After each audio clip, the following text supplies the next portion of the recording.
My name is Marcia. I'm a senior staff attorney with the Electronic Frontier Foundation. For those of you who don't know what that is, it's a nonprofit based in San Francisco, and we work to make sure that individual rights make it into the digital age.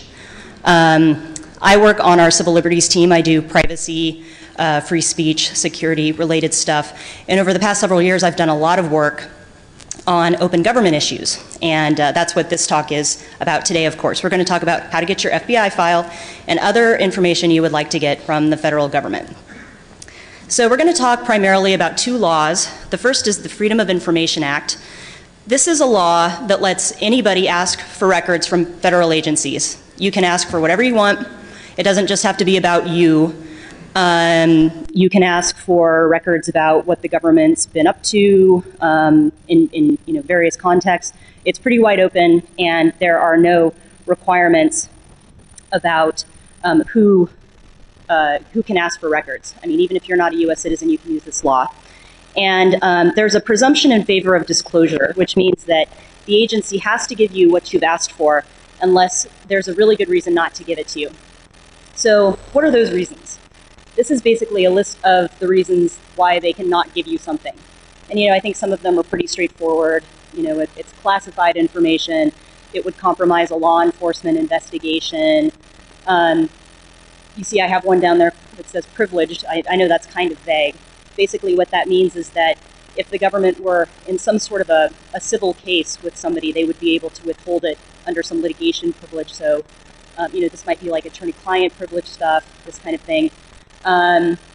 You might notice a couple there that are a little bit odd, like the geophysical information about wells. That's very specific. It's an interesting little post 9/11 development. And there's kind of this catch-all at the very end there.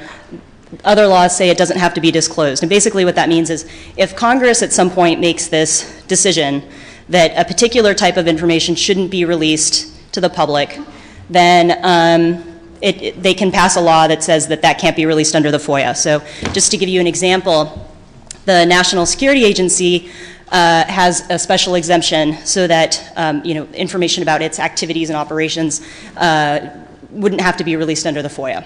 And there are a few dozen laws like that. If you're interested in this kind of stuff, I wouldn't discourage you from asking about it just because it might be exempt. Just to give you an example, at EFF a couple of years ago, we did a FOIA request seeking information about a wiretapping technology, and that should fall squarely into some of these exemptions, and yet we still managed to get several thousand pages about it. So I encourage you not to be completely discouraged by the list of exemptions. You can still get some really good stuff. So the other law that we're going to talk about a little bit is called the Privacy Act. Now this is a law that specifically lets you ask for records about yourself that are maintained by some federal agency in a system of records. And the thing about this law is that it can be used only by American citizens and lawful permanent residents. And if you fall outside one of those categories, it doesn't mean you can't get information about yourself. You can always use the FOIA to ask for this kind of information too. Remember, the FOIA is a broader law. It lets you ask for anything, while the Privacy Act is specifically records about you. And you can get the same thing through the FOIA. So if you are asking for records about yourself, it's pretty easy to know what you're looking for. But what if you are just interested in using the FOIA to ask for stuff that's interesting to you? Like, how do you know what to ask for and how to phrase your request?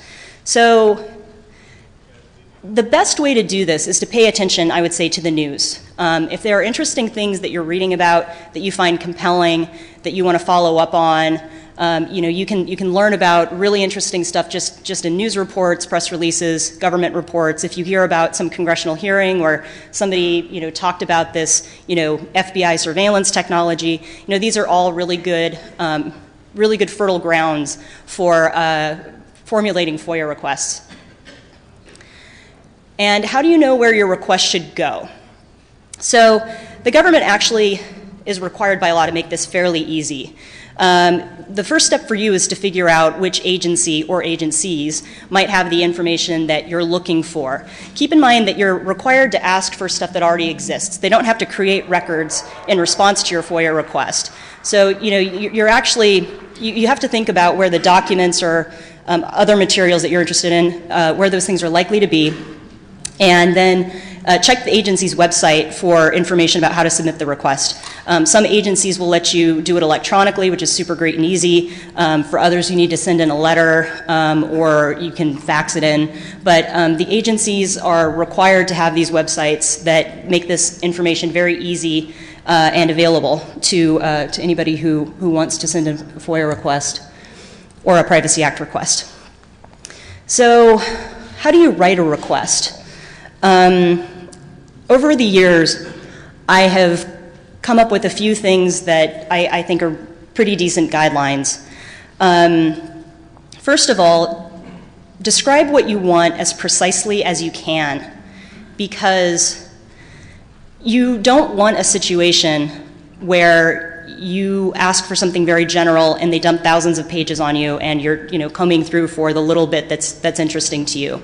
So what you want to do is try to be as exact as possible in describing what you want. So, for example, if you're really interested in, whether the FBI has conducted an investigation, within a specific time period about a certain topic, I don't think you would want to request all records related to that investigation. Be very specific time-wise and subject matter-wise, and that should help you get the stuff that you're actually interested in. Write your request for a lay reader. A lot of people in this room are very, very technical, and you are probably, if you're interested in requesting something that has technical subject matter, you're probably going to know far, far, far more about that subject than the people who are actually processing the request. So it's important to write it so that they'll understand what you're looking for. You need to help them help you. My guideline is, would my mother understand this if she read it? So yeah, that's a very important thing. You want to write it so that the person who first reads the request is going to know what you're looking for and who at the agency is likely to actually have that stuff, and then can route it to that person. If there are news articles that you've read that relate to this topic, or kind of gave you the idea for it, go ahead and include that material. The better idea you can give about what you're interested in and what you're looking for, the better for everybody involved. And so if you can, provide an agency with some stuff that's going to help them figure out exactly what you're looking for, that's nothing but good. Think about whether you can get what's called expedited processing.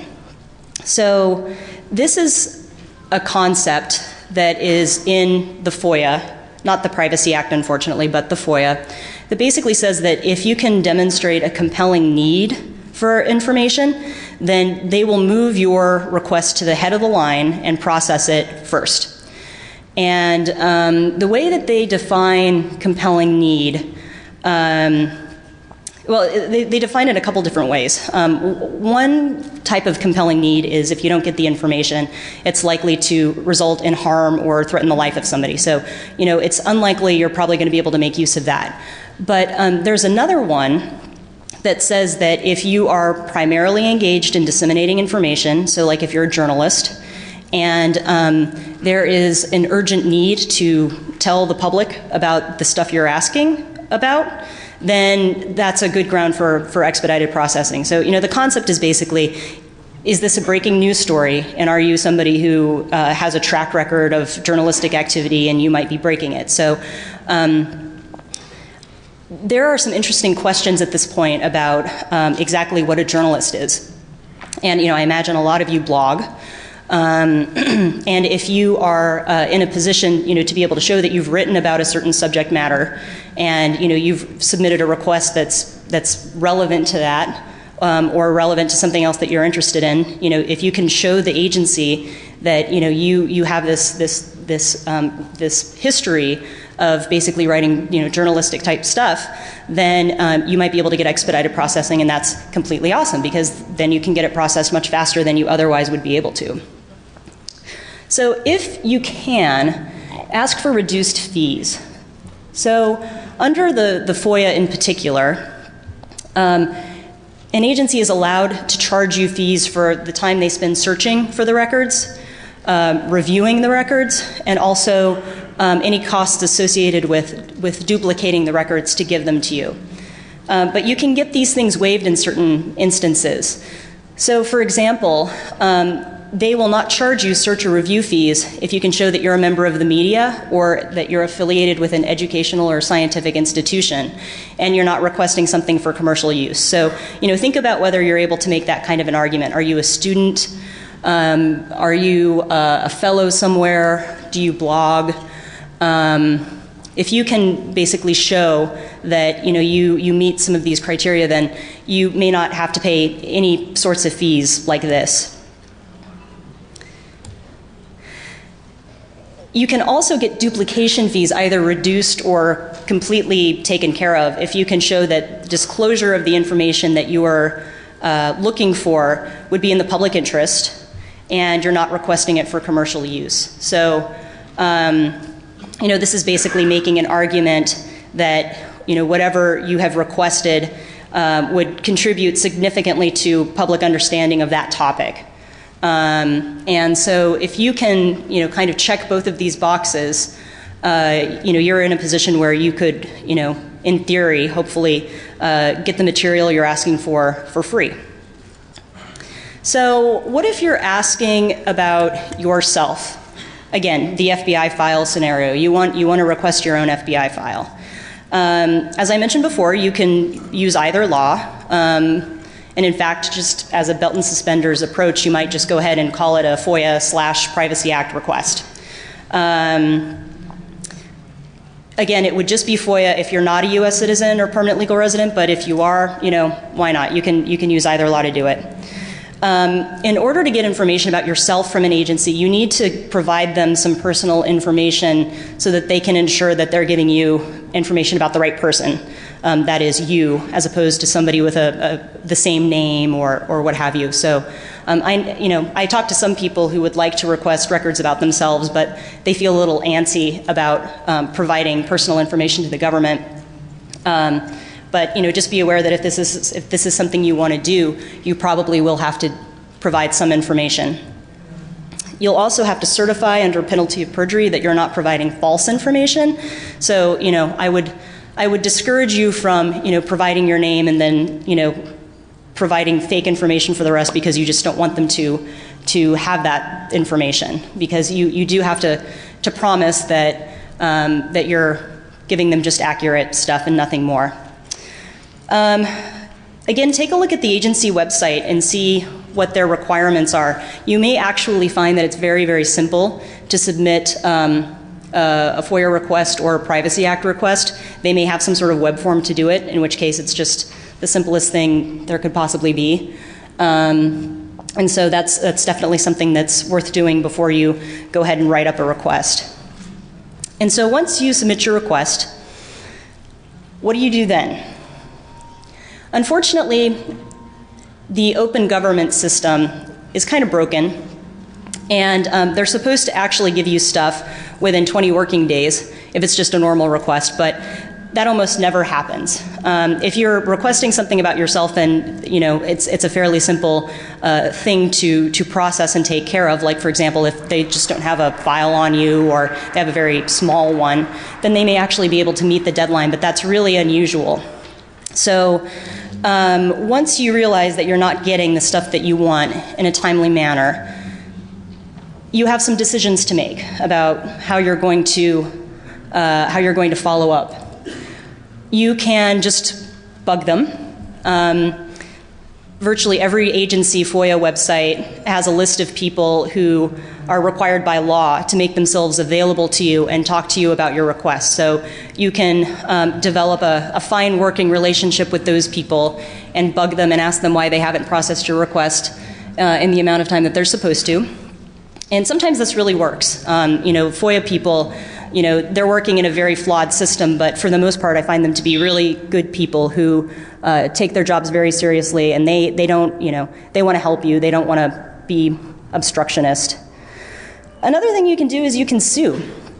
If 20 working days passes and nothing happens, you are actually in a position to file suit if you want.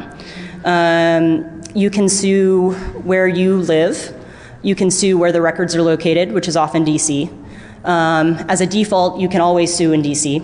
I would tend to recommend, if you think about going this route, that you pick the place where you live, because the DC courts see lots and lots and lots of these cases, and they're not all that sympathetic to FOIA requesters, since DC is the government's home field. Another possibility is to contact this office.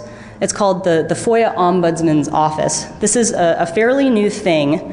I don't actually have much of a sense yet how effective this is, but just in the past couple years, this office has been established that is intended to help mediate disputes between requesters and agencies. And so, potentially you could get this sort of, this middleman involved to try to, push the agency along and get something processed, and you won't have to spend the time to do that yourself. So, keep this in mind as a possibility. Like I said, I'm not quite sure yet how effective this office is, but, this is something that you can avail yourselves of if you want to. Or you can just wait. The first FOIA request I ever submitted went to the INS, which actually doesn't even exist anymore. And I assume this request has been rerouted somewhere, but I've never gotten a response, and that was like 8 years ago. So that kind of thing does happen, unfortunately. And sometimes you wait for like 2 years, and then you get a letter where they say, hey, we've had this request on file for 2 years and we haven't processed it yet. If you're still interested, let us know within a week and we'll process it. Otherwise, we'll just close the file. And you're like, what? But so that kind of thing happens. If you're just kind of, curious, and this is kind of for basic research purposes, there's no harm in waiting. But, there are some things you can do to speed it up. So what I just spoke about is what I think is the most likely scenario, but sometimes they do respond on time, and eventually they will respond at some point. And they often redact the files or just don't give it to you, right? We talked about the exemptions. So, there are these reasons why they might not give you the stuff that you've asked for. So what happens if they finally process your request and they refuse to give you what you want? You have to file an appeal. And this is very important. If you really don't care that much, I suppose you could just let it go. But if they respond, you cannot sue them until you file an appeal. So if you really think that you want to pursue the situation, you really want the stuff, you need to take this step. And the appeal letter is basically like, this is why you're wrong. And honestly, if you don't have any reasons why they're wrong, it's totally fine to send them a letter that just is a formality, just kind of checks the box that says, look, I think you're wrong. Like one sentence, I hope you'll reconsider your decision. And once you've sent that letter, they again have 20 working days to respond. And if they don't respond, or if they say, sorry, we're sticking with our initial decision, then you're perfectly situated to file suit if you want. And we talked a little bit about that before. So there are some really great resources out there that help with filing requests. The Reporters Committee for Freedom of the Press has a really wonderful set of state and federal open government guides, and also request generators that will basically fill in all the language that you need if you can just give them the gist of what you're looking for. We've only talked today about federal open government laws, but each state and a lot of cities have their own open government laws, and some of them are very different, have their curious little distinctions. And so it's well worth taking a look at what the Reporters Committee has, to get a sense of, whether you're able to get the stuff you're looking for through a certain state law, and, if you are, how much that would cost. But yeah, that's one of the very best resources I think I've ever seen. We have a FOIA FAQ as well. It's kind of geared more towards practical advice. And so if you're kind of wondering how to formulate a request, or whether you might be able to ask for expedited processing, that's a great thing to look at. If you're really, really serious about pursuing FOIA requests, the Electronic Privacy Information Center, where I used to work, publishes a FOIA litigation manual that's about this thick, comes out every couple years, and it goes through, how to write a request, the history of the laws, the various exemptions and what the courts have said about them. It's a super useful thing if you anticipate spending a whole lot of time working on open government stuff. And, I mentioned before the FOIA Ombudsman's Office. This is the Office of Government Information Services. And like I mentioned before, that can be a super, super useful resource. Well, I'm actually not sure if it's a super useful resource, but it is possible that they may be able to help you out if you're really in a struggle with an agency over some sort of FOIA-related matter. So, that's worth looking at as well if you're sort of in that position. So that's what I have. I assumed we'd probably do a lot of Q&A. I mean, I'd be very curious to hear, any particular questions you have about, ideas that you're thinking about for FOIA requests or Privacy Act requests, or, just, general questions about the laws. Yes, go ahead. Two quick questions and one quick comment. The questions are, your comments talking about FOIA requests, basically a recent financial reform regulation at the FCC.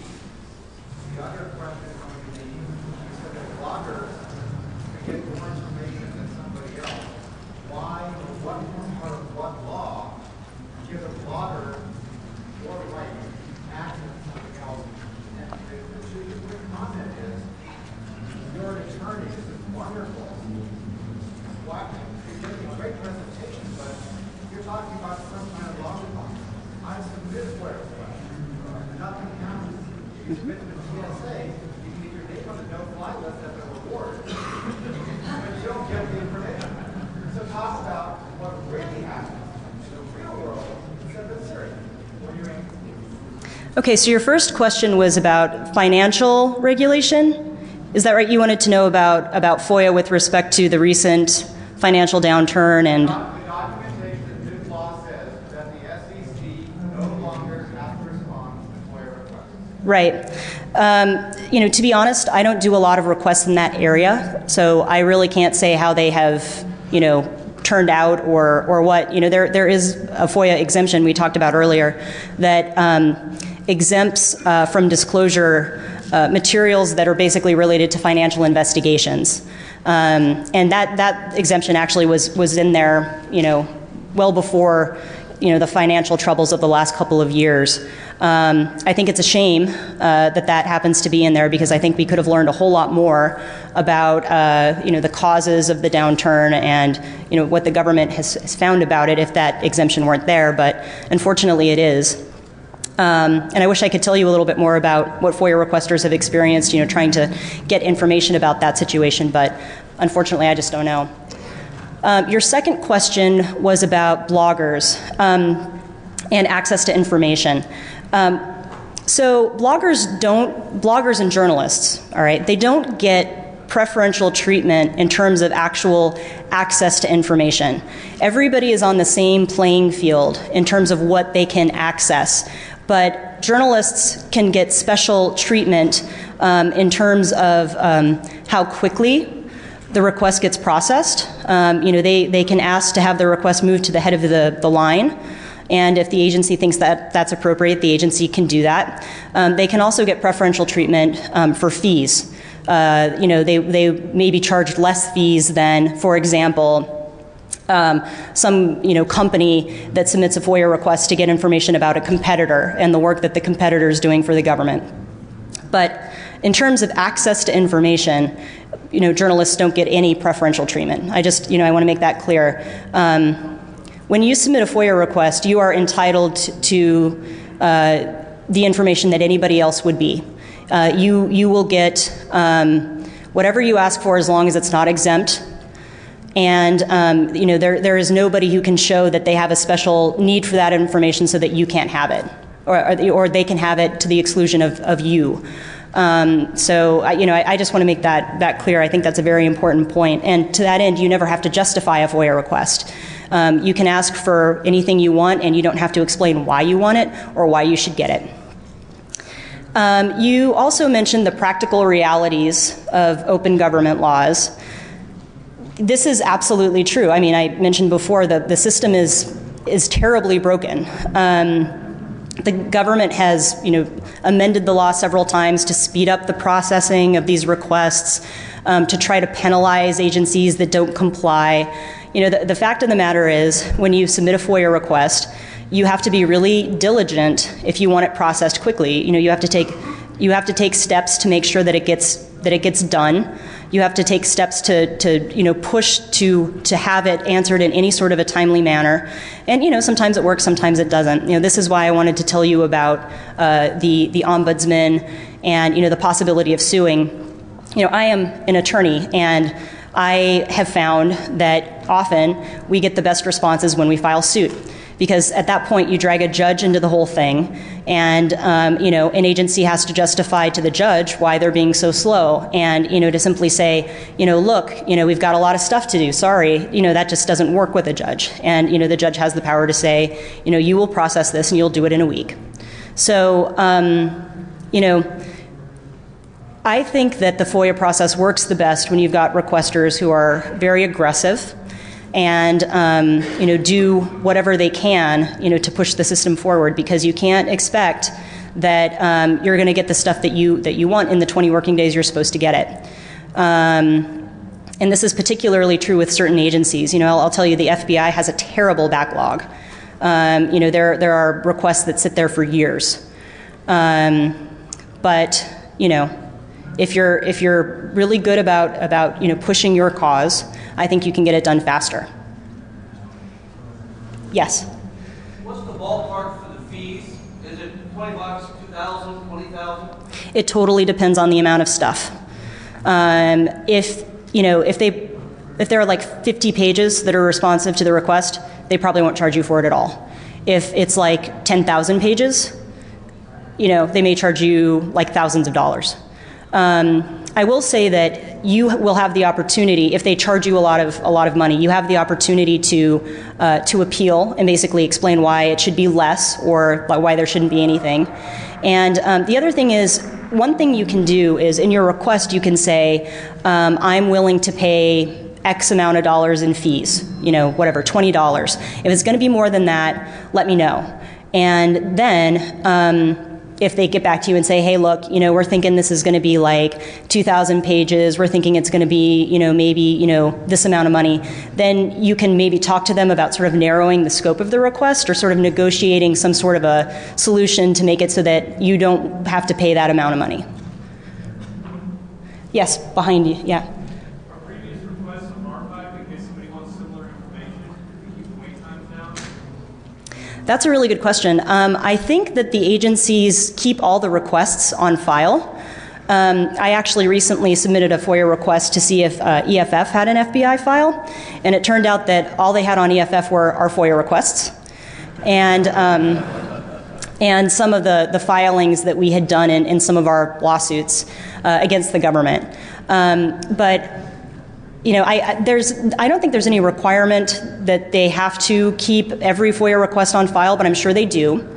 And, you know, if you wanted to, I think a really interesting FOIA strategy could be, you know, I want all of the requests that, you know, so-and-so has submitted, you know, somebody that you're interested in who, you know, does FOIA work along the lines you're interested in, and say, I want all the documents that are responsive to those requests. Yes?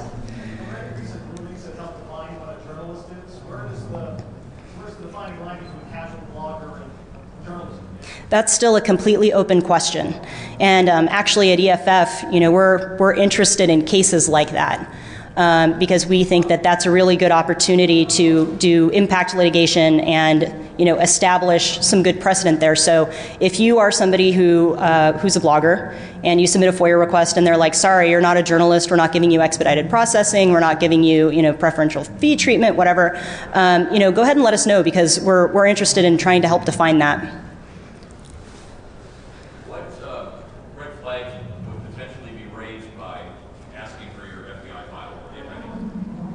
You know, that also is a good question. I don't know the answer for sure, and it's something that I've speculated with, you know, some of my colleagues about before. You know, like, would it be a good idea to ask for your own FBI file, or would they then, you know, moving forward, not put certain stuff in it because they know you're the type who would ask about it? And you know, I really don't know. My gut feeling is that probably it doesn't raise any flags, but I don't know that for sure. Okay, we're talking about asking for your own FBI file. Can you ask for somebody else's? So, sure, no problem. He asked whether you can ask for somebody else's FBI file.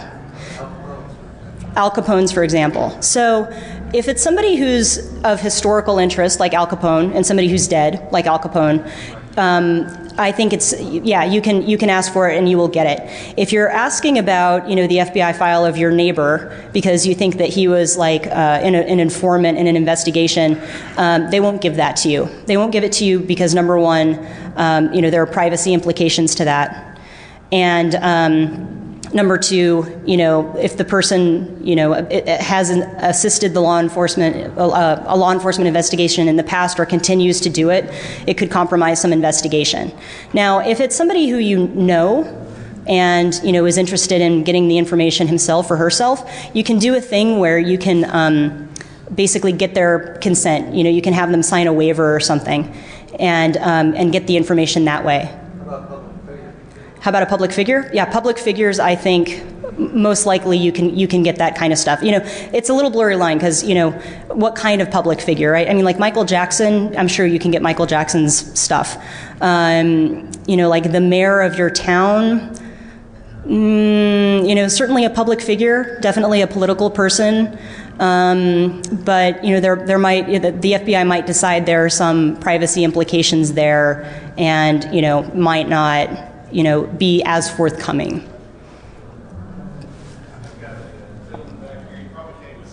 Okay. Oh, I'm so sorry. First, can you repeat the questions that people ask? Absolutely. Thank you. Second of all, I've done FOIA requests to the State Department and Department of Defense, and in some cases they have taken 7 to 8 years to respond.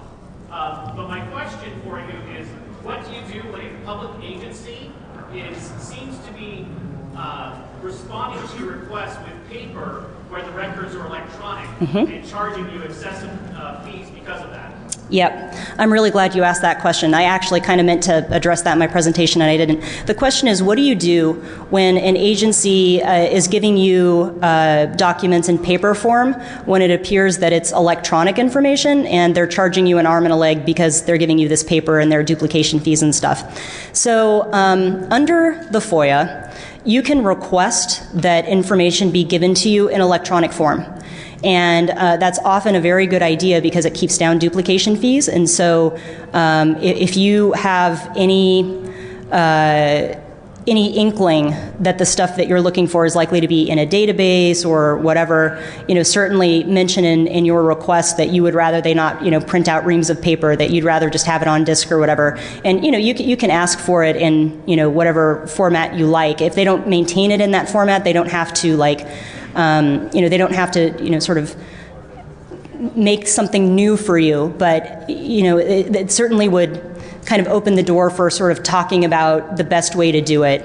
I've had situations where I requested stuff, and it turns out there are databases that are responsive to that, but I hadn't even known, like it wasn't really what I was requesting, and they come back and say, hey, can we just give this to you in a spreadsheet that we'll send you on disk? And it's like, yeah, that's great. And that way, you have the data, it's much more easy to sort through, you don't have to pay the duplication fees. Yep, thanks for asking that question. Yes? So is an agency stuck with a response if they say there are no records that are responsive to your request? Are they stuck with that in later litigation? So the question is, if an agency says that there are no records responsive to a request, are they stuck with that position later, like in litigation, for example?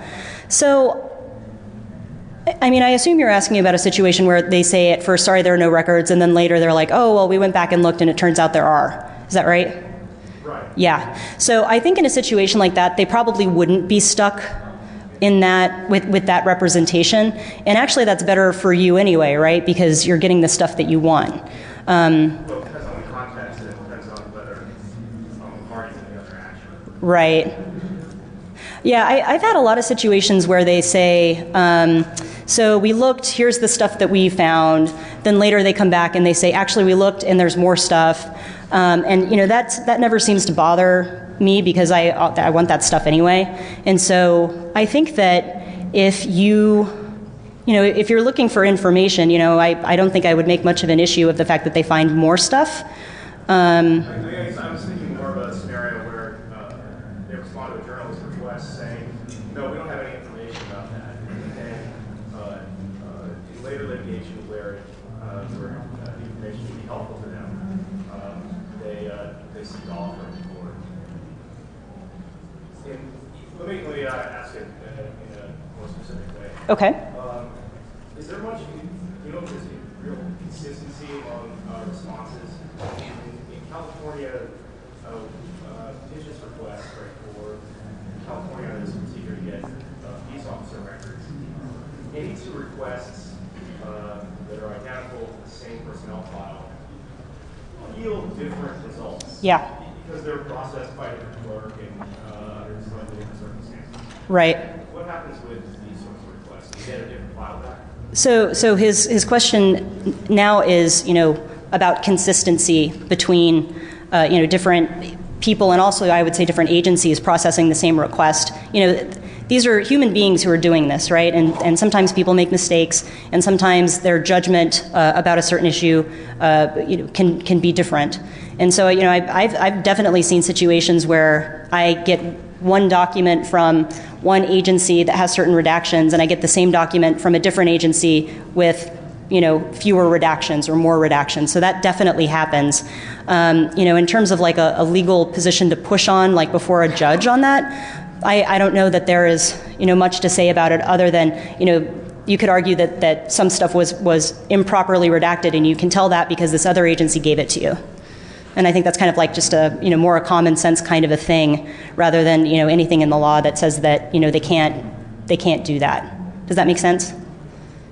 So there's nothing that says that they can't offer it in the future if they didn't find it? No, there's nothing in the law that says they can't offer it in the future if they don't provide it now. And in fact, a lot of exemptions can be invoked just discretionarily. Is that a word, discretionarily? So, for example, there's this one exemption that says that the government doesn't have to give you deliberative pre-decisional stuff. So this is like they're mulling over a decision. Should we do this? Should we do this? Well, I don't know. I think we should do this. They don't have to give you records about that, that process because, if they did, basically it would sort of stifle their decision-making process, and they would feel nervous about exploring possibilities because they would know that could all be subject to public scrutiny, right? But if they want to give that to you, they can. And one agency might decide to give it to you, and another agency might say, no, that's something that's, for us too sensitive. We're not going to give it away. Anybody else? Yes. Part of my background is I'm a historian, Mm-hmm. and what you were just describing is of intense interest to historians.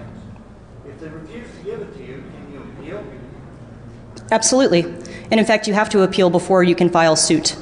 So yes, you can appeal, and I would encourage you to do so. His question was, if they don't give you something you ask for, can you appeal? Yes?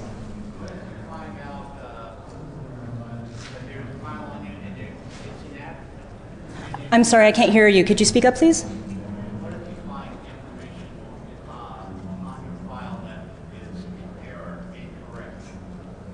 That's a great question. He asked, what if you find information in a file about yourself that's incorrect? So under the Privacy Act, 5 minutes? Okay. Under the Privacy Act, you generally have the right to request that information be corrected.